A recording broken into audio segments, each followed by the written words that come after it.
অভিযোগের কারণে তারা এসে আমার বিএনপির কর্মীদেরকে এইভাবে হেনস্থ করার জন্য দৌড়াদৌড়ি করা একটা ভিডিও আমার কাছে আছে, সেটা আমি সংরক্ষণ করেছি, যে তারা অনাহুত আমাদের লাইনে থাকা লোকদেরকে বা দাঁড়িয়ে থাকা লোকদেরকে 400 গজের বাইরে যদি কেউ থাকে সেটা তো কারো কোনো ধর্তব্য বিষয় নয়, কিন্তু এই জায়গাতে এসেও তাদের উপরে তাদের অনেককে পিটানো, দৌড়ে ধরে ভিডিওগুলা ডিলিট করা হয়েছে।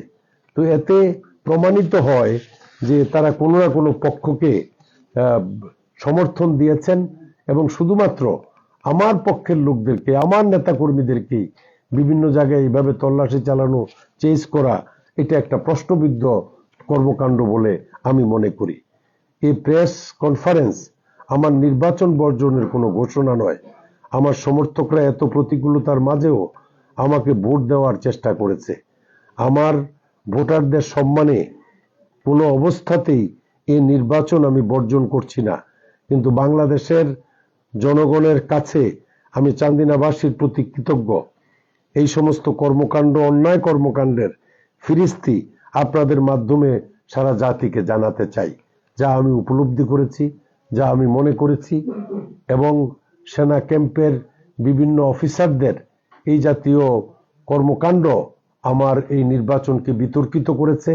আমার চান্দিনাবাসী বিভিন্ন কেন্দ্রে অনেকেই এই সমস্ত বিষয়ের প্রত্যক্ষ সাক্ষী, যার তাদের এই জাতীয় অবাঞ্ছিত হস্তক্ষেপ বলে আমি মনে করি।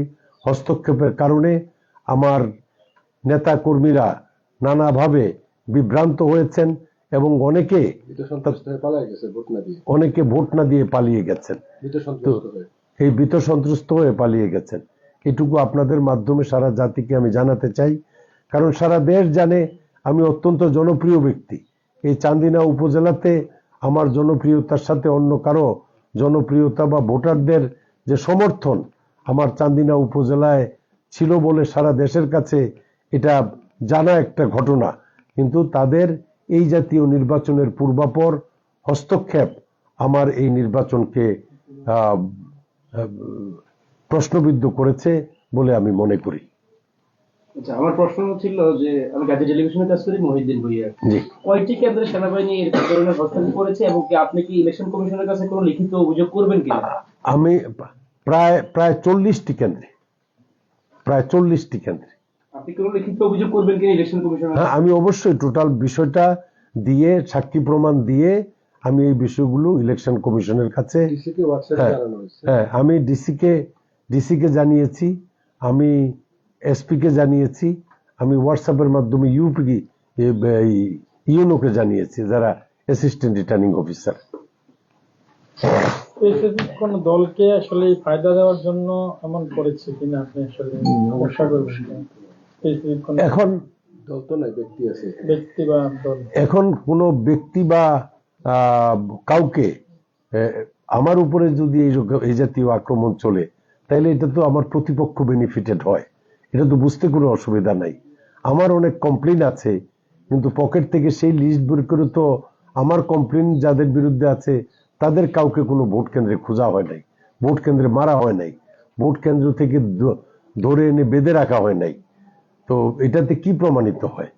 আমার কমপ্লেনগুলো উপজেলা নির্বাহী অফিসারের কাছে আছে, থানা পুলিশের কাছে আছে এবং আর্মিদের কাছেও আমি অনেকগুলো অভিযোগ তাদের কাছে পাঠিয়েছি। বিএনপির মধ্যে একটা বড় দলের প্রার্থী ছিলেন আপনি, জি, আপনাকে কি এমন কোন সুযোগ সুবিধা দেওয়া হয়নি বা আপনাকে ডিনাই করে কাউকে কি এমন সুযোগ সুবিধা দেওয়া হয়েছে কিনা?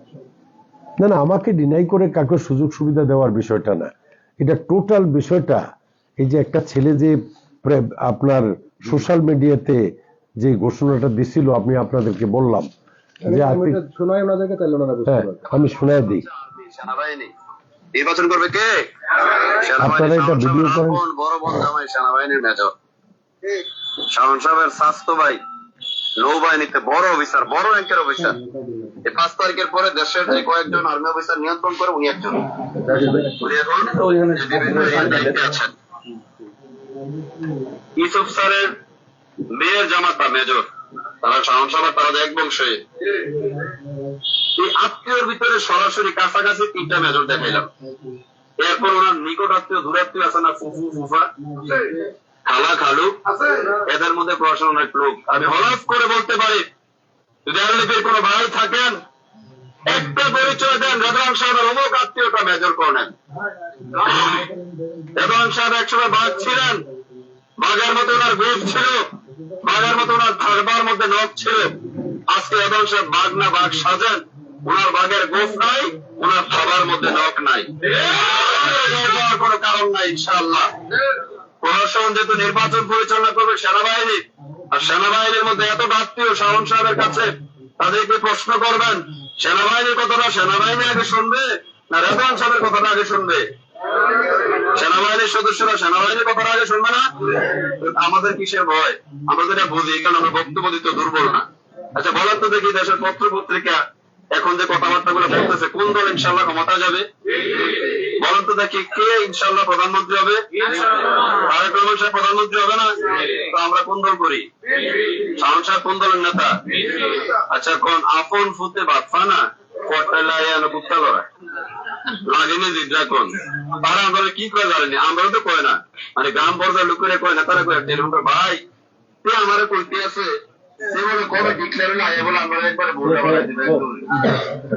উনি এলডিপি নেতা থাকা অবস্থায় তারা জয়নিং এর 4-5 দিন আগে তাদের এটা বক্তব্য,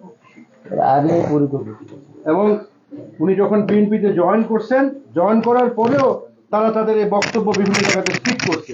আমরা তো আগে কইছি সেনাবাহিনী আমগো আপনি বিএনপিতে জয়েন করেন আর না করেন, কতদিন আগে এটা উনি জয়েন করার কিছুদিন আগে মনোনয়ন পাওয়ার, আমি আপনাকে পাঠিয়ে দিচ্ছি ভিডিওটা। মনোনয়ন উনি মনোনয়ন পাওয়ার হয়তো বা 10 দিন, মনোনয়ন পাওয়ার 10 দিন হলো একসাথে। পরিষ্কারে বলছে সেনাবাহিনী নির্বাচন করে।